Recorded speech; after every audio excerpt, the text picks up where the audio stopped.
স্পেনকে ফ্রান্সের হাতে তুলে দিল কর্তোয়া লুকাকুর বেলজিয়াম। মনস্টার এমবাপ্পের বিপক্ষে লড়াই করবে সুপারস্টার লামিন ইয়ামাল। তার আগে লস অ্যাঞ্জেলসে বেলজিয়ামের বিপক্ষে স্পেনের দুর্দান্ত এক জয়। মাদ্রিদ কিপার থিবো কর্তোয়ার বিপক্ষে বার্সা বয় ইয়ামালের লড়াই দেখলো ফুটবল বিশ্ব। ইনজুরির কারণে কর্তোয়ার উঠে যাওয়াই যেন কাল হলো বেলজিয়ামের জন্য। 2-1 গোলের পরাজয়ে ডি ব্রুইনা কর্তোয়ারা বিশ্বকাপ থেকেই বিদায় নিয়েছে। বিশ্বকাপের দ্বিতীয় কোয়ার্টার ফাইনালে শুরু থেকেই বলের দখল ও আক্রমণে আধিপত্য দেখায় Spain. Lamine Yamal, Dani Olmo ও মিকেল ওয়াইরজাবালের গতিময় ফুটবলে একের পর এক সুযোগ তৈরি হয়।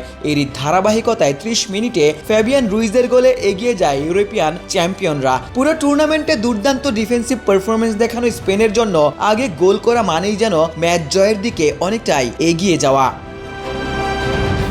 তবে পিছিয়ে পড়েও বেলজিয়াম ভরকে যায়নি। ম্যাচের আগে অধিনায়ক ইউরি টিয়েলিমান্স ইনজুরির কারণে ছিটকে পড়লেও কেভিন ডি ব্রুইনা, জেরেমি ডোকো ও চার্লস ডি কেটেলারের নেতৃত্বে পাল্টা লড়াই চালিয়ে যায় ডার্ক হর্সরা।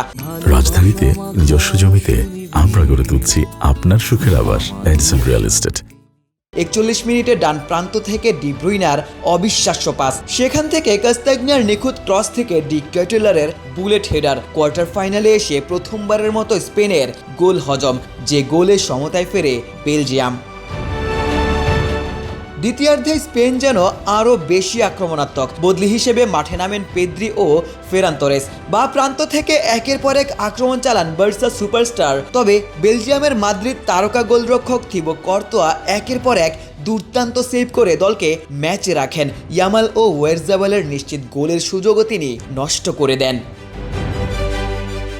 শেষ দিকে স্পেনের আক্রমণে বেলজিয়ামও পাল্টা আক্রমণ চালায়, বেশ কয়েকবার স্পেনের রক্ষণকে চাপে ফেলে দেয়। ডোকোর গতি ও ডি ব্রুইনার পাসিং থেকে সুযোগ তৈরি হলেও স্পেনের জমাট রক্ষণ বেলজিয়ামকে এগিয়ে যেতে দেয়নি। স্পেনের বক্সে রদ্রির হাতে বল লাগার ঘটনায় বেলজিয়াম পেনাল্টির আবেদন করলে রেফারি তা নাকচ করে দেন।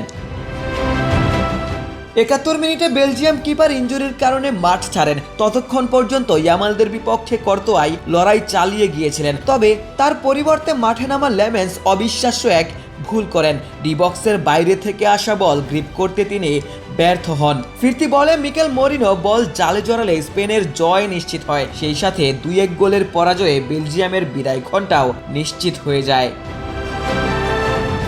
আশিক সারোয়ার, নিউজ 24।